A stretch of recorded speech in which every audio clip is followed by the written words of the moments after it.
Back from the dead. I know, I used the same intro for my last video, but Nokia is back from the dead and I really couldn't think of a better intro. Anyway, now's the time to dig in the Nokia 6, let's unbox it and take a quick look.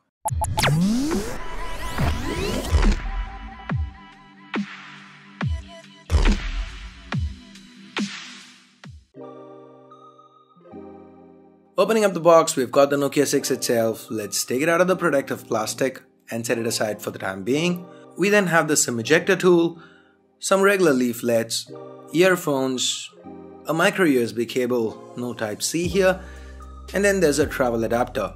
So that's it for what's in the box. Let's now quickly get back to the Nokia 6 itself. But before we do, here's a quick snippet from my first boot video. Hearing that for the first time brought back memories. By the way, the Nokia 3650 was my first phone. What was yours? Let me know in the comments below. The Nokia 6 features a unibody metal design. We've got 2.5D glass to the front and a matte finish to the back.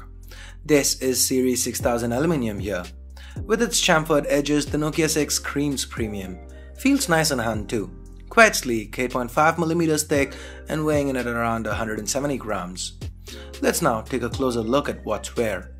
To the front, on top, we've got the notification LEDs, sensors, a earpiece that doubles as a speaker, an 8MP camera, and the Nokia branding. That's followed by a 5.5-inch Full HD IPS LCD display, meaning a pixel density of around 400 pixels per inch. That's quite sharp for the segment. We've then got back and recent app capacitive keys that are backlit. They aren't centered and that kind of triggers the OCD in me. Anyway, the home key is not backlit, but this is a capacitive key that doubles as a fingerprint scanner. Initial impressions feels quite quick and responsive. To the back, we've got a secondary noise cancelling microphone, a 16MP camera with a dual tone dual LED flash and Nokia branding. I love how the antenna bands are hit here. Kinda iPhone-esque, but with the same color tone, so nice. The 3.5mm headphone jacks present up top, volume rockers to the right, primary microphone, micro USB port and the speakers reside at the bottom. To the left, we've got a hybrid tray, meaning you can add either 2 SIM cards or a SIM and a micro SD card. While the Nokia 6 feels very premium, the chip inside's anything but. This phone's powered by the entry-level Snapdragon 430 chip. That's 8 Cortex A53 cores clocked up to 1.4 GHz each, coupled with an Adreno 505 GPU, but there's 4 gigs of RAM and a good 64 gigs of onboard storage. All this is backed up by a 3000 mAh battery. The Nokia 6 runs on Android 7 Nougat with Nokia's own custom UI, which is basically built on CyanogenMod 14. So once you look past the theme here, it's all quite close to stock. You don't get an app drawer on first boot, but you can enable it from the settings. Nougat features like the split screen mode that lets you run 2 apps side by side, almost like Samsung's multi-window mode, and the quick switch functionality that lets you quickly jump back and forth between the current app you use and the last app you used are present and accounted for. Google Apps aren't present here since this is a China exclusive. I'm yet to figure out how to sideload it. I will before I review this phone. Anyway, the camera app is quite simple. You can turn on the manual mode that gives you more options. You also get to turn on grid lines, switch the theme and so on.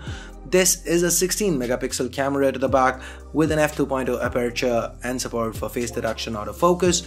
The selfie shooter is 8MP, again with an f2.0 aperture. Both cameras can shoot videos up to 1080p at 30 frames per second. These samples you're seeing were quickly shot around the office. If you want me to do an in-depth camera review of the Nokia 6, let me know in the comments below. This phone is priced at 1699 yuan, that's about 17,000 Indian rupees or about $250 US. That is definitely more expensive than others with similar internals. Is this a case of HMD Global trying to cash in on the Nokia nostalgia? Or is it due to the premium build and other hardware like the camera or dual speakers, Dolby Atmos, etc.? I'll have more to say in the full review. So that's it for this quick unboxing video. If you have any video requests for the Nokia 6, head on over to the comments below. If you do want to pick a Nokia 6 up, I'll leave direct links in the description below. Use them if you want to help the channel out. And give this video a thumbs up if you liked it, vote it down if you didn't. For more videos like this including that full review, hit that subscribe button down below if you haven't already. If you're already subscribed, do this to make sure you get notified as soon as a video goes live on C4eTech. And now that we're done with all this, you can click the video that just popped up and continue watching more C4E Tech content. Thanks a lot for watching. Till next time, this is Ash here from C4E Tech signing off. You guys have a great day. Bye bye now.